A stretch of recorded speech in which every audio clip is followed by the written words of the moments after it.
Mi nombre es Carlos y voy a hablar sobre las normas para el buen funcionamiento hidráulico. Punto número 1. Datos del proyecto.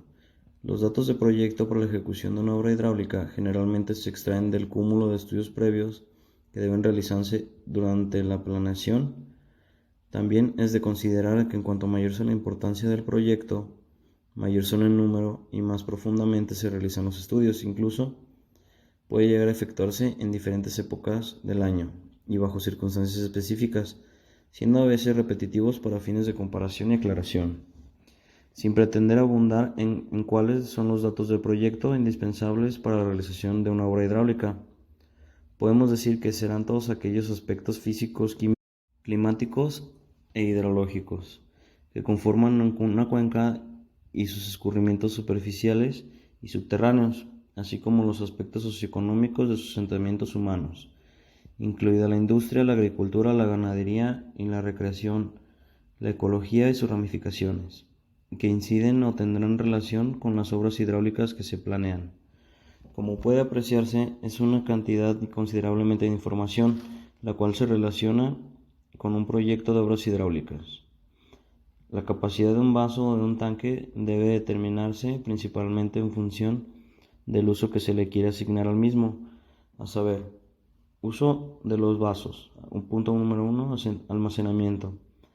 Punto número 2, control de avenidas. Punto número 3, retención de asolves. Punto número 4, recarga de acuíferos. Uso de tanques.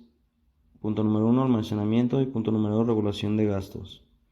En cualquier caso, el conocimiento del régimen o hidrograma de entradas y el régimen o hidrograma de salidas, así como las diferencias aritméticas entre ambos, deberá de tenerse específicamente bien definida.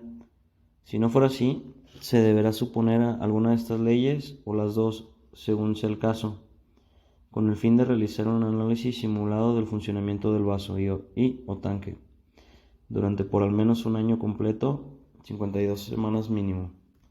Se entenderá como hidrograma la gráfica del volumen de agua a través del lapso de tiempo predeterminado. No hay que olvidar que en los vasos deberá tomarse en cuenta los volúmenes de evaporación, mismos que se determinarán con mediciones directas de la cuenca. También se tomará a consideración el concepto que el volumen que entra menos el volumen que sale deja un volumen almacenado o regulado, en términos generales. Inmediatamente después de la determinación, cada una de las deficiencias del abastecimiento en el caso 1 o los posibles derrames en el caso 2. Los casos 3 y 4 se analizarán posteriormente. Como quiera que sea, se tendrá que determinar un volumen necesario o inicial, para no tener más del 2% de fallas, deficiencias o errores, una semana, en la simulación del funcionamiento del vaso, en todos los casos correspondientes estudiados. Se determinará después la suma total de los volúmenes acumulados, que será la suma de diferencias de los volúmenes de entrada menos los de salida a través de un tiempo determinado. Conocido dicho volumen total acumulado, se definirá el volumen medio mensual del año, dividiendo las diferencias de volúmenes acumulados.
Para el diseño de una línea de conducción se requerirá un plano topográfico que muestre plantas y elevaciones, para lo cual será necesario definir, mediante una selección de alternativas, la ruta sobre la que se efectuará dicho levantamiento, y para ello el proyectista podrá ayudarse de información ya existente de la zona de estudio, como mapas topográficos, hidrográficos, geológicos, etc. Cartas de uso de suelo normalmente editadas por el Instituto Nacional de Estadística, Geografía e Informática INEGI. Estas cartas permitirán definir posibles afectaciones sobre el derecho de vía propuesto, fotografías aéreas, cuya toma podrá ser conveniente en caso de que no se cuente con mapas o cartas.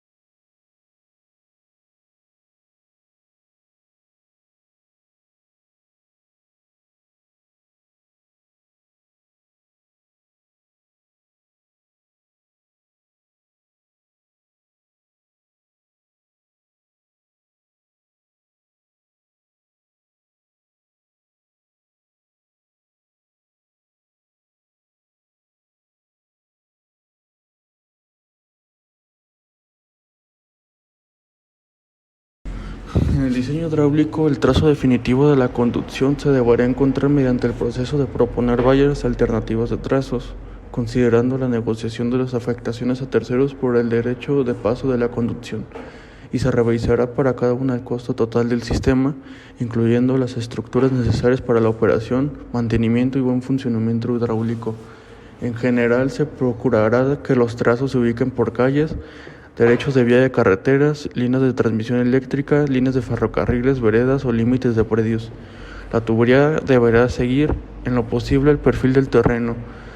Se procurará asimismo que cuando la tubería se aloje en la zanja, la excavación en roca sea la mínima. La localización se escogerá de tal forma que sea la más favorable respecto al costo de la construcción y a las presiones hidráulicas resultantes. Se deberá tener especial atención en la línea del gradiente hidráulico, ya que mientras más cercana esté la conducción a esta línea, la presión en los tubos será menor. Esta condición puede traer como consecuencia un ahorro en el costo de la tubería. En ocasiones, las presiones altas se podrán reducir rompiendo la línea del gradiente hidráulico con la instalación de almacenamientos auxiliares como embalses o cajas rompedoras de presión. En planta se buscará que el trazo de la tubería sea lo más recto posible.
Las tuberías o albañales que conducen las aguas residuales de una edificación hacia fuera de los límites de su predio deben de ser 15 centímetros de diámetro como mínimo, contar con una pendiente mínima de 2% en el sentido del flujo y cumplir con las normas mexicanas aplicables.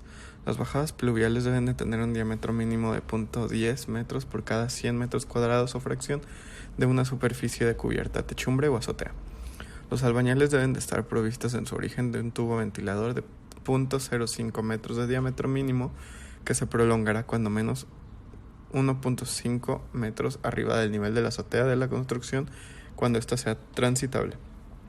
En edificaciones de más de 3 niveles se debe de contar con una tubería adicional que permita la doble ventilación.